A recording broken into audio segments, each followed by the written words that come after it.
Muito bem, vamos lá. Bom dia, todo mundo. Vamos falar hoje de políticas públicas. Então vamos lá. Ok. Bom, primeiro, a primeira parte, a maior parte dessa aula vai ser baseado nesse relatório, que é um relatório que não é tão extenso assim, é de fácil leitura, muito bem feito. Foi um documento patrocinado pelo governo da Noruega, se eu não me engano.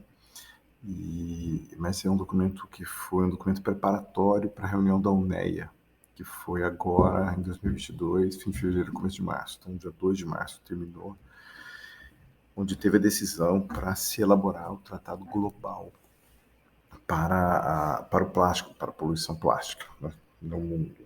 Bom, global é no mundo. E está disponível para quem quiser ler, é uma leitura bem legal. Bom, então primeiro ele selecionou os autores selecionaram esses países, os planos nacionais para o plástico desses países. Austrália, cadê nós aqui? Cadê o meu? Nós não estamos aqui. Austrália, Canadá, Chile, China, França, Gana, Indonésia, Suécia e Vanuatu. É aquele país cujo presidente, primeiro-ministro, não lembro, ele deu uma palestra, fez um discurso na ONU num lago, porque é um país que tende a sumir com a elevação do nível do mar. Um país bem pequeno, mas bastante relevante quando a gente fala de impacto ambiental global. Então tá aqui, ó. O legal do Canadá são 3 planos. Fase 1, fase 2. Primeiro a estratégia, depois a fase de ação 2, então bem avançado. Austrália 2021, Chile 2020, todos muito recentes, 2020 a 2021. O principal contexto desses planos nacionais de ação estão aqui. Ó. Então, por exemplo, Canadá e Chile, circularidade. Austrália, poluição e gestão de resíduo. A mesma coisa China, mesma coisa Gana, mesma coisa Indonésia, mesma coisa Vanuatu. Suécia, especificamente para o problema do plástico. França, especificamente para a questão do lixo marinho, ok?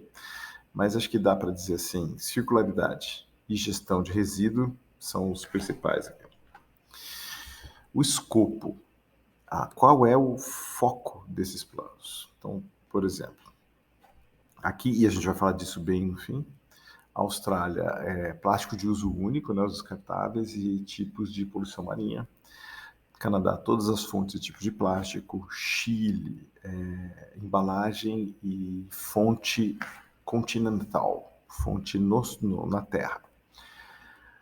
China, todos os tipos de plástico. França, lixo marinho de todas as fontes. Gana, plástico de origem continental. Então, em geral, a minha impressão é de que você divide muito poluição plástica entre continental e marinha. E o que mais tem recebido atenção é marinha. Tanto que o GPML mudou de nome recentemente, que é o Global Partnership for Marine Leader. Não lembro a preposição, acho que é For Marine Leader. E agora mudou para um escopo mais amplo, justamente para essa dicotomia não atrapalhar as discussões. Bom, então, Gana, plástico continental, Indonésia, plástico continental, Suécia, plástico continental e parcialmente algumas fontes marinhas, tipo tinta de navio. E Vanuatu, todos os tipos e todas as fontes de plásticos, para eles é fácil porque é um país pequeno, né? Então, imagino que o país começa a ficar grande, a economia complexa, fica mais difícil de prometer abordar tudo. Fica mais difícil, mas isso não é desculpa para não abordar tudo. Né?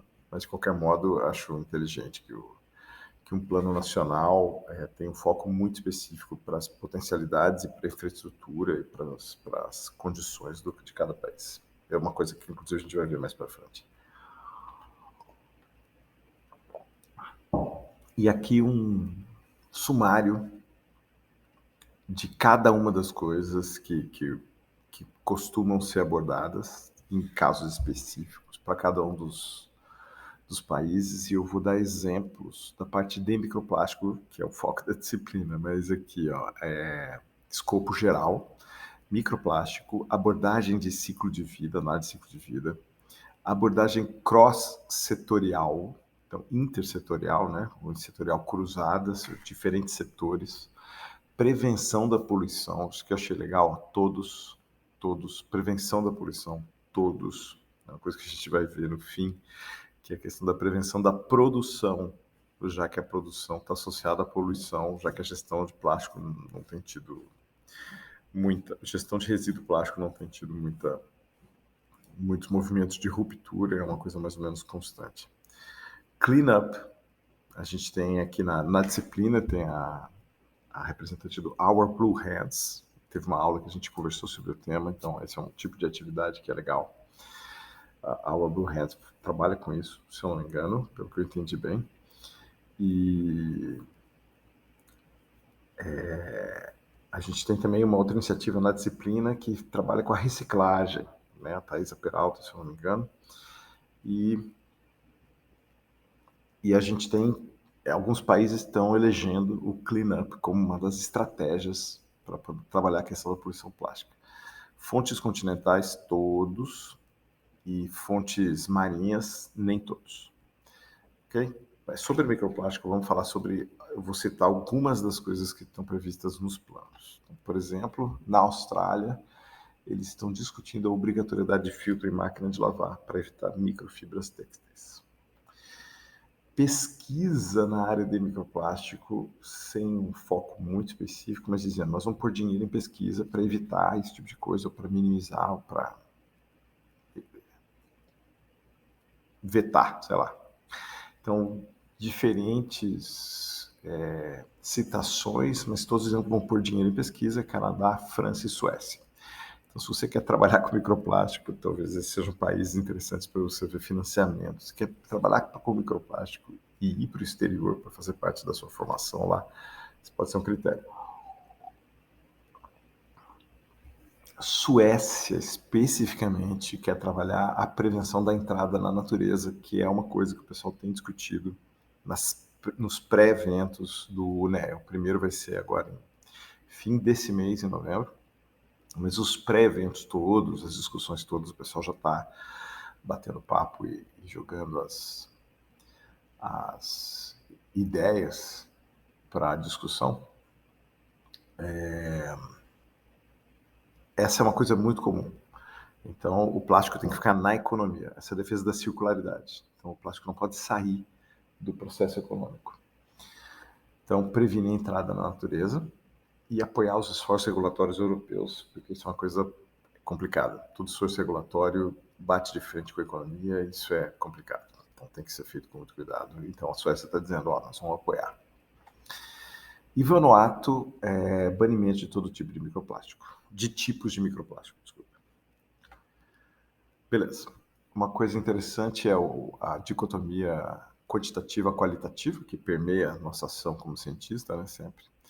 Então, quantitativo, Chile, Indonésia, Vanuatu. Todos os outros são qualitativos. Eu acho isso um pouco problemático, mas beleza. E os objetivos estão correspondentes ao framing, ao contexto, então isso é mais uma medida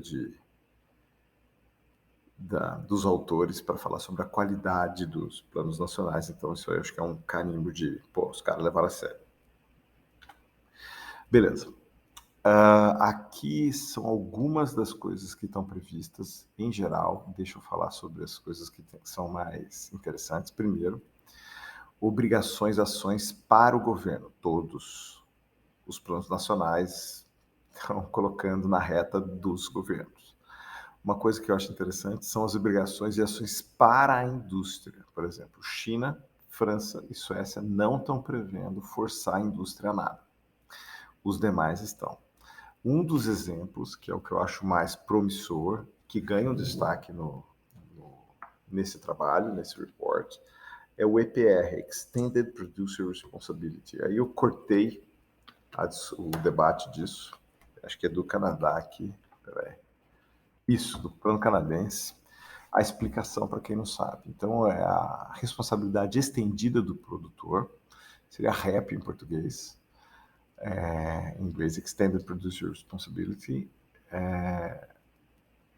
Os esquemas EPR são reconhecidos como um dos mais efetivos mecanismos para apoiar a criação de uma economia circular, como uma abordagem baseada no mercado e competitiva para gerenciar o reuso, reciclagem e disposição e descarte seguro dos produtos de resíduo, dos resíduos de produtos e embalagens.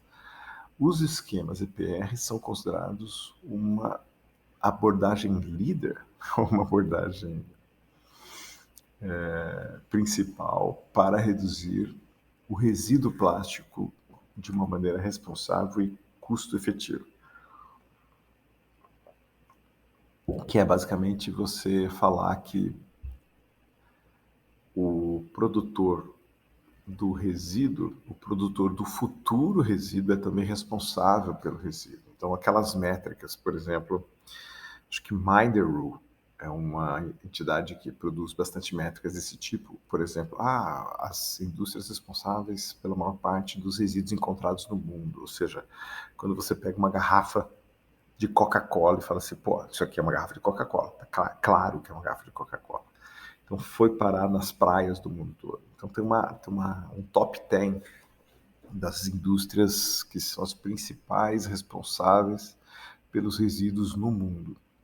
Então, elas seriam parcialmente responsabilizadas, não só o poder público, que deixou aquele lixo sair porque o lixo foi entregue a ele, mas a empresa que criou um resíduo que tem um grande potencial de má gestão. E isso força as partes interessadas a conversar.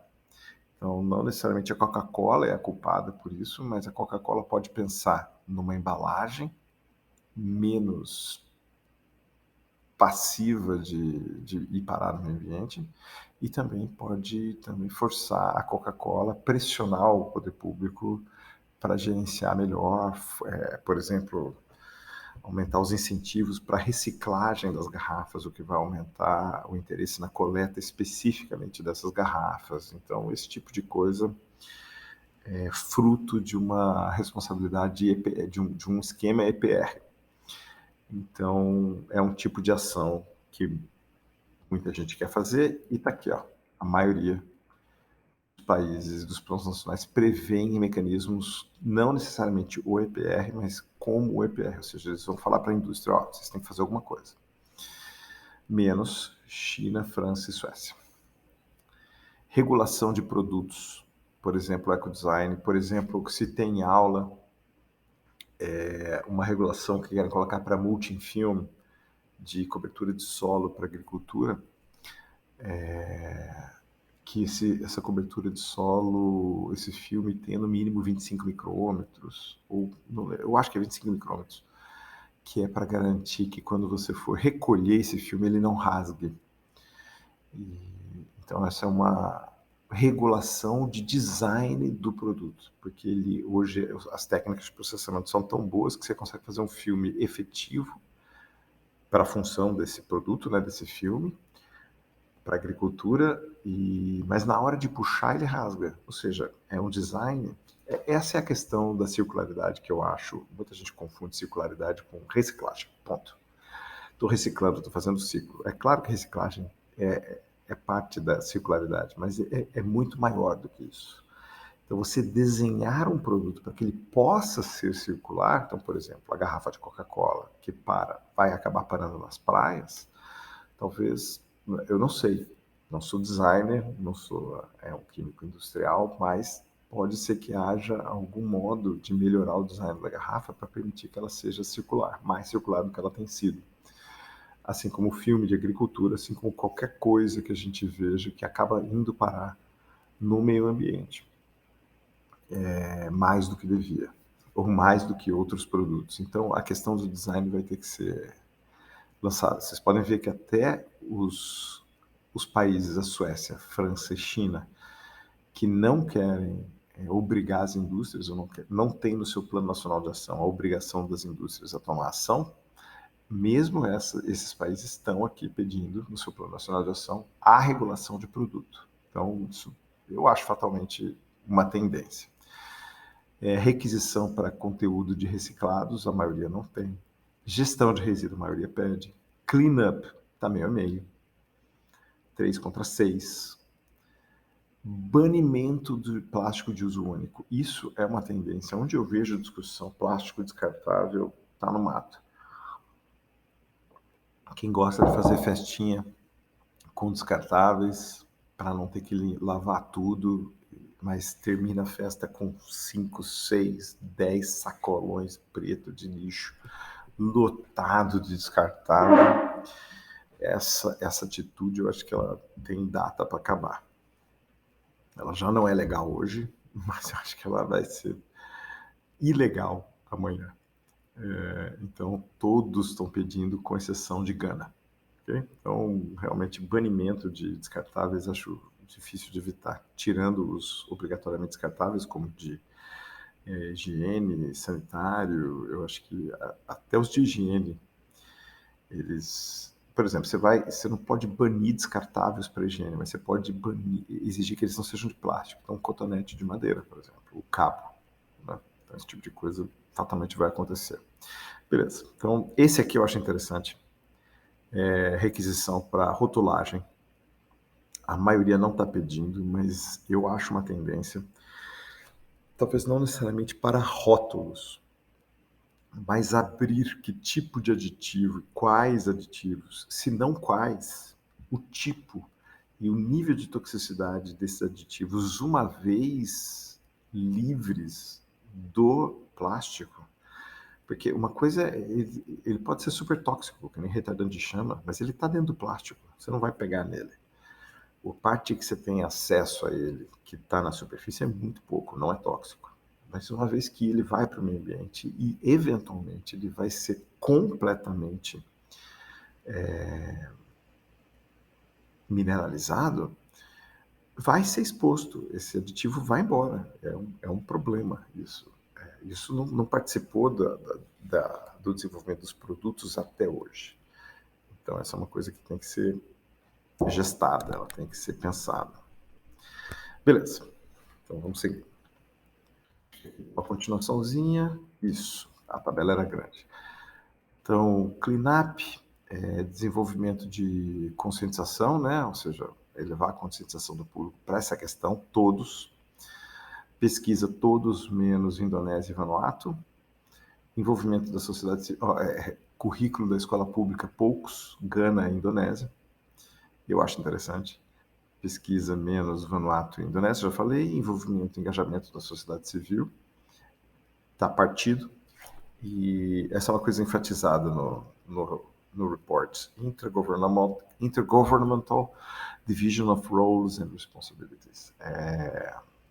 Quando você tem bem esclarecido no report, nos planos nacionais de ação, as funções e responsabilidades de cada uma das partes do governo.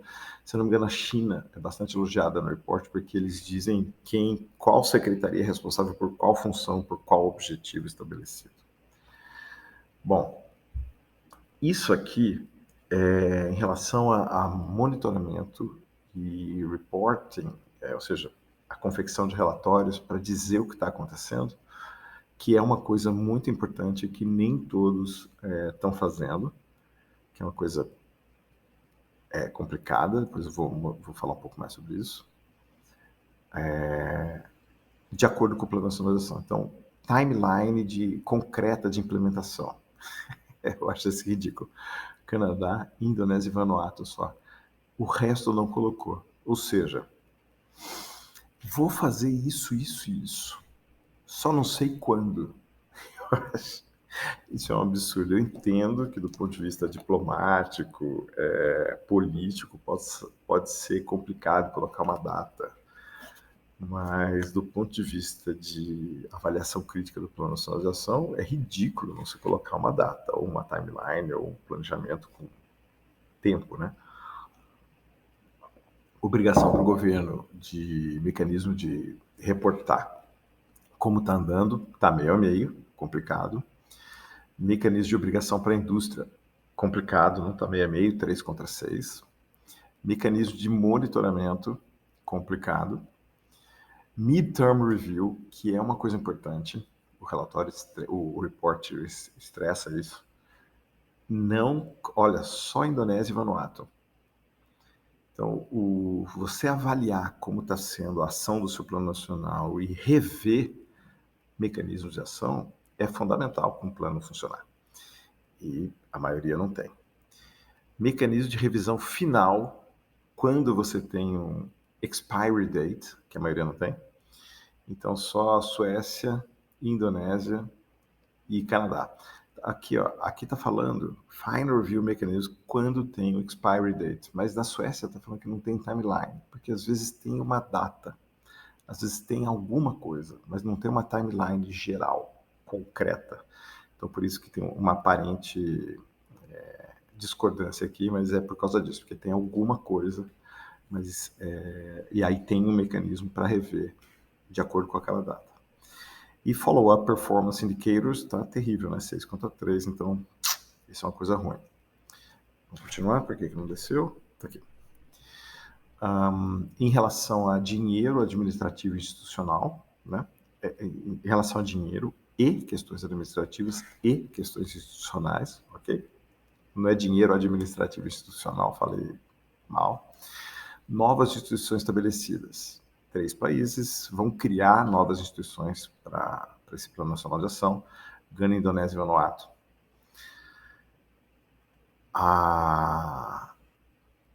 As instituições existentes vão hospedar uma secretaria, uma instância, que é a Suécia e França. Então, tem já uma instituição que vai hospedar uma secretaria nova.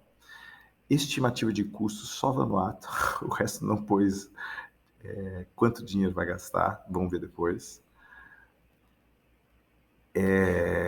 Engajamento financeiro ou commitment, quando você... me fugiu a palavra, mas quando você se obriga a colocar dinheiro nisso, só a Austrália. E a questão que eu já mostrei em outro lugar, né, as divisões intergovernamentais de funções e responsabilidades, só Indonésia, Gana e China.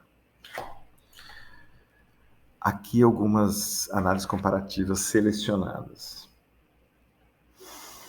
Então são 3, porque tem várias, eu selecionei as mais importantes aqui. Implementation Timelines, que eu comentei que era um absurdo, então tá aqui, ó.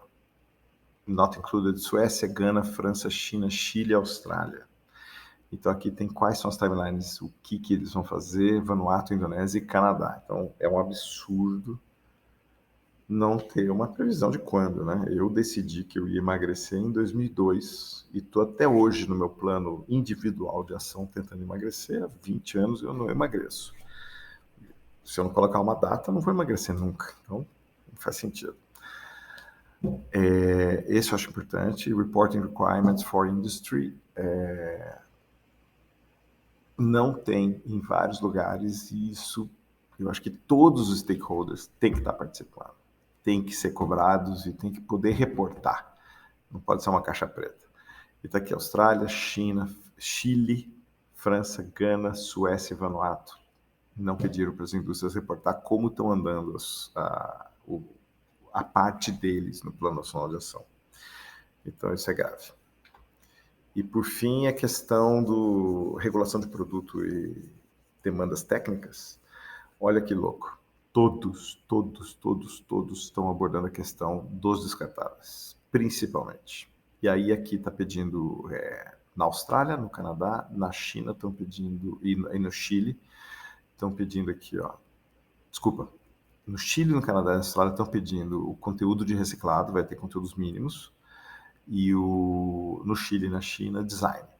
Isso vai ser... Eu acho esses pontos importantes também. Então, beleza. O report termina falando quais são os bons exemplos de bons tratados, de boas coisas para tratados, planos. Lembrando que essa análise foi um exercício preparatório para o Tratado Global. Então, estabelecer as medidas e análise de lacunas para os planos nacionais de ação. Um bom exemplo é o Vanuatu. Basear os planos nacionais de ação em metas e objetivos quantitativos. Bons exemplos, Canadá, Chile e Indonésia. Então, eles estão pondo quem que trabalhou direito, o que é importante para um tratado global. Baseando principalmente, isso está bem estressado no report, baseando principalmente nos problemas que os tratados globais anteriores tiveram, como o Acordo de Paris, por exemplo, em que você coloca o pessoal para concorda em reduzir a emissão de CO2 e quem não reduz a emissão de CO2 fica de boa, não tem problema nenhum. Então acaba sendo uma coisa um pouco incipiente. Incluir ações concretas e timelines de implementação, que a maioria não fez, bons exemplos são Canadá e Indonésia. Definir funções claras e responsabilidades para cada uma das instituições dentro de um governo.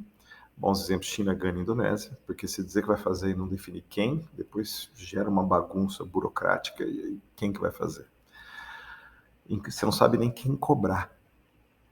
Você não vai cobrar o presidente por uma ação específica, né? Fica mais fácil você cobrar a secretaria responsável por aquela ação específica. É mais acessível. Incorporar mecanismos de revisão no meio e no fim. Canadá e Indonésia e Vanuatu. Canadá está bem, Canadá está bem citado na maioria dos pontos. E incorporar demandas de relatório, né? Demandas de satisfação dos governos e de outros parceiros importantes como a indústria, Canadá, China e Indonésia. Beleza. Deixa eu ir para a segunda parte da aula agora. Deixa eu parar aqui.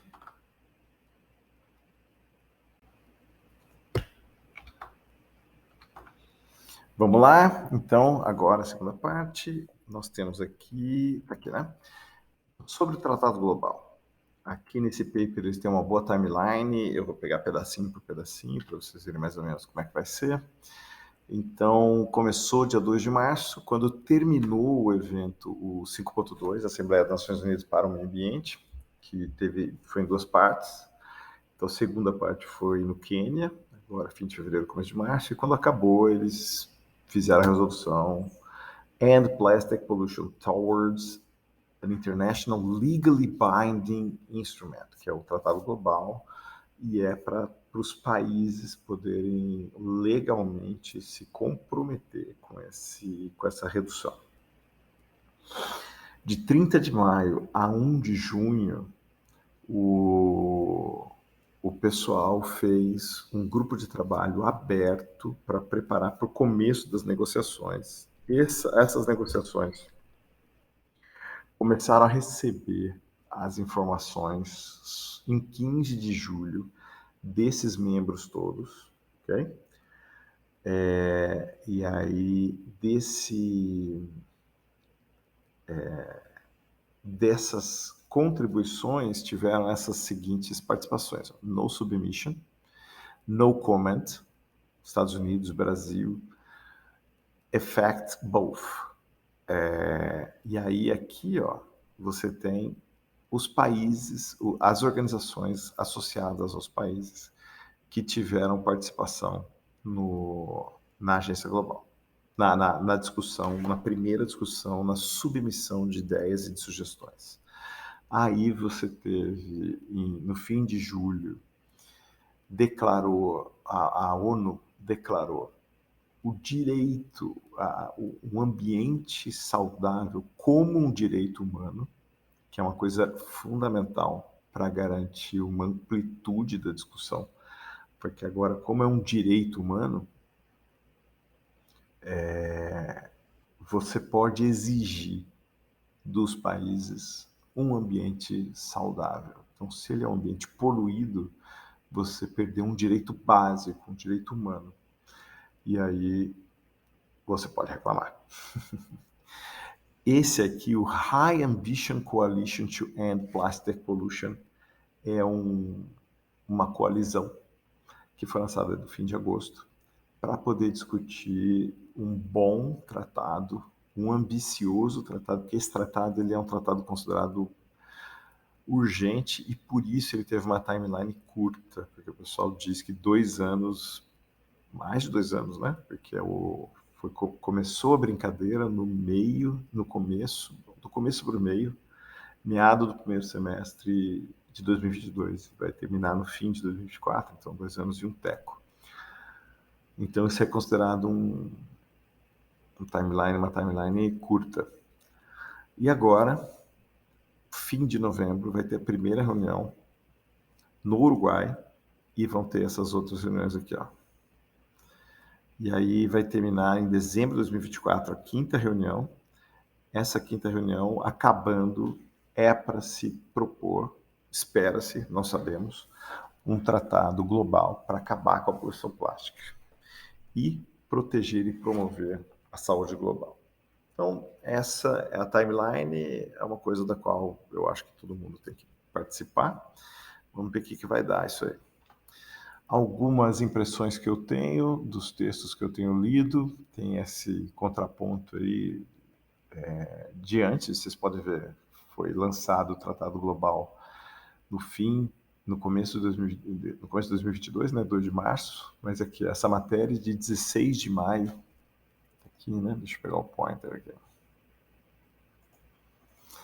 Em 16 de maio de 2021, já apareceu na revista da ACS, na Chemical Engineering News, esse artigo com contrapontos de diferentes stakeholders. Então, por exemplo, Stuart Harris, que é o cara que costuma representar a ICCA, que é um membro da American Chemistry, o Conselho da Indústria Química Americana, divisão de plásticos, mas a ICCA é o arranjo da indústria química global como um todo.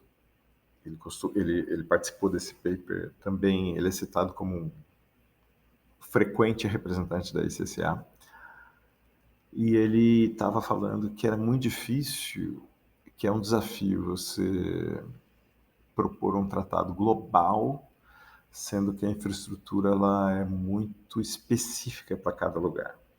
E ele recebeu o contraponto dessa moça, de uma advogada. Tem muito trabalho para advogado quando você fala em tratado global, muito, porque é fundamental que os países sejam legalmente responsabilizados. E essa questão de tratar o ambiente saudável, o ambiente sadio, o ambiente não poluído, como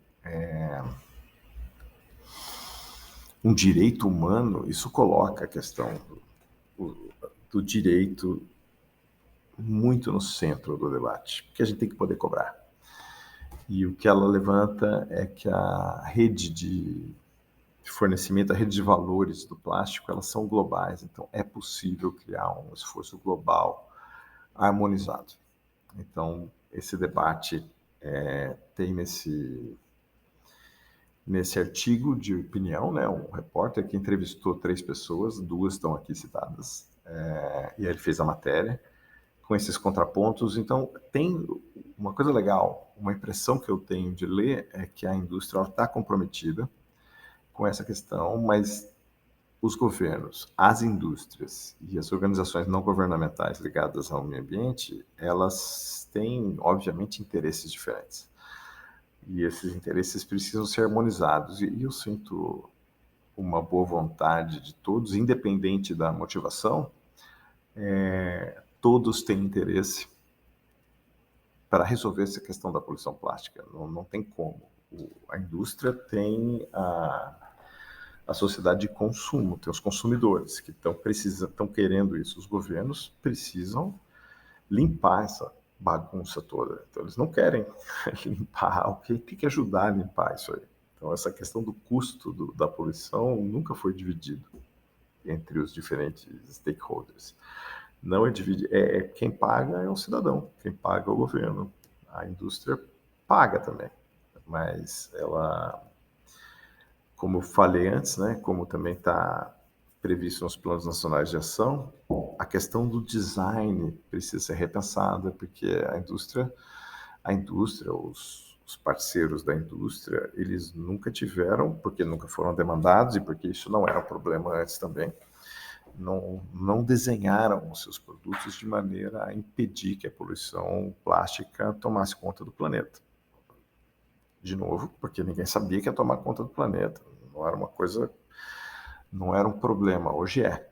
Então a gente precisa tomar essa ação, e eu sinto nas declarações que a indústria está ciente disso e quer fazer parte da resolução do problema. Mas, de qualquer modo, são diferentes visões, são diferentes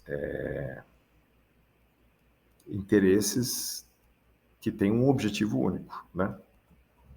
Diminuir ou parar com a poluição plástica. Vamos ver o que vai dar, o que vai sair disso aí.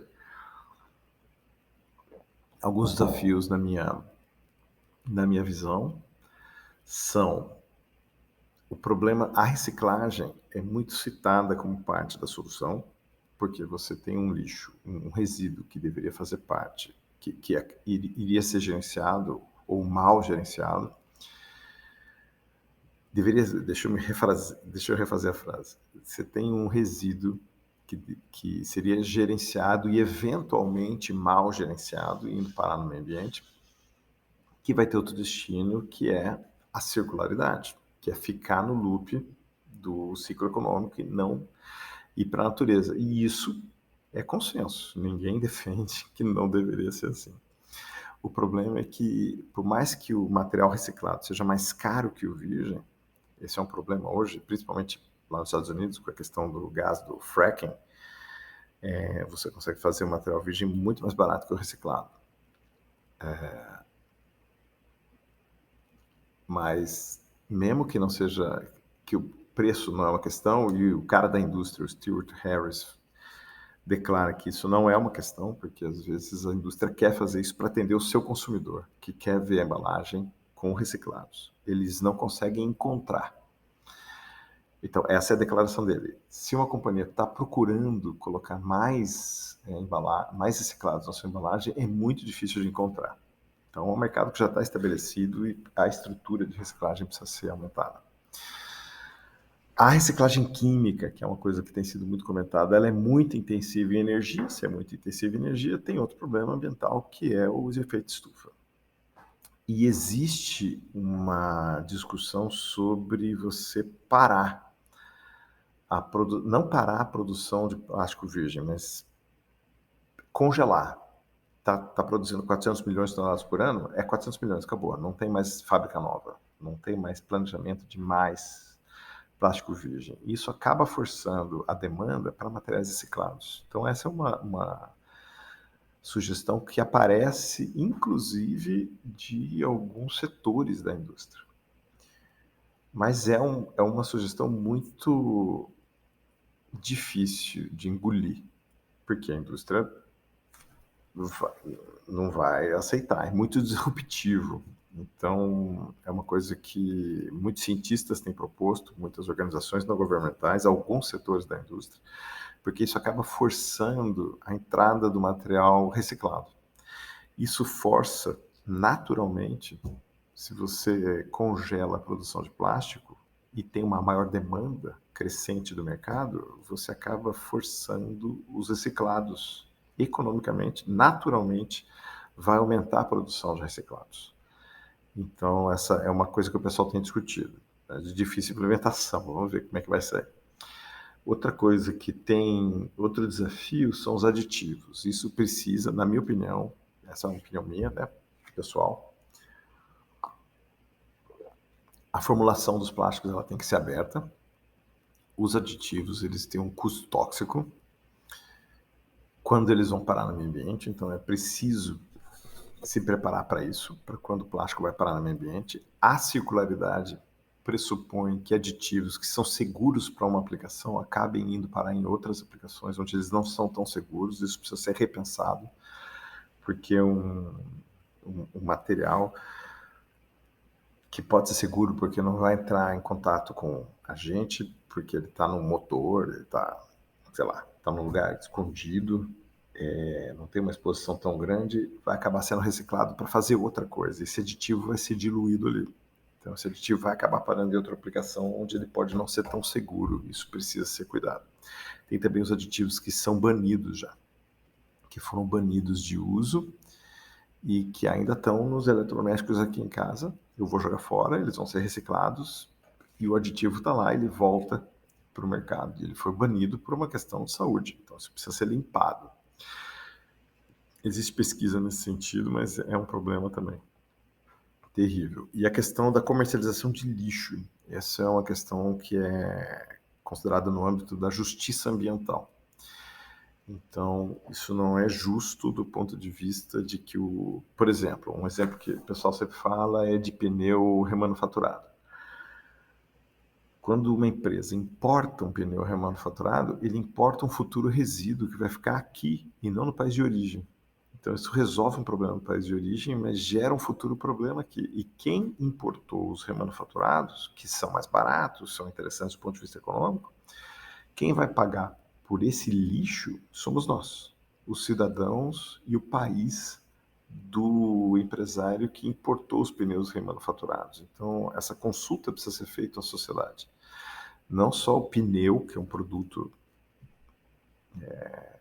que tem a sua discussão que precisa ser feita pela sociedade como um todo, mas o lixo reciclado. Então, você tem o lixo plástico de um país que vai ser enviado para outros, para ele ser reciclado em outro lugar. E lá ele vai virar um resíduo. Então, isso é uma coisa que precisa ser discutida com a sociedade como um todo. Então, esse é um outro problema de justiça ambiental que envolve o Tratado Global. Então é isso. Valeu, gente. Até a aula.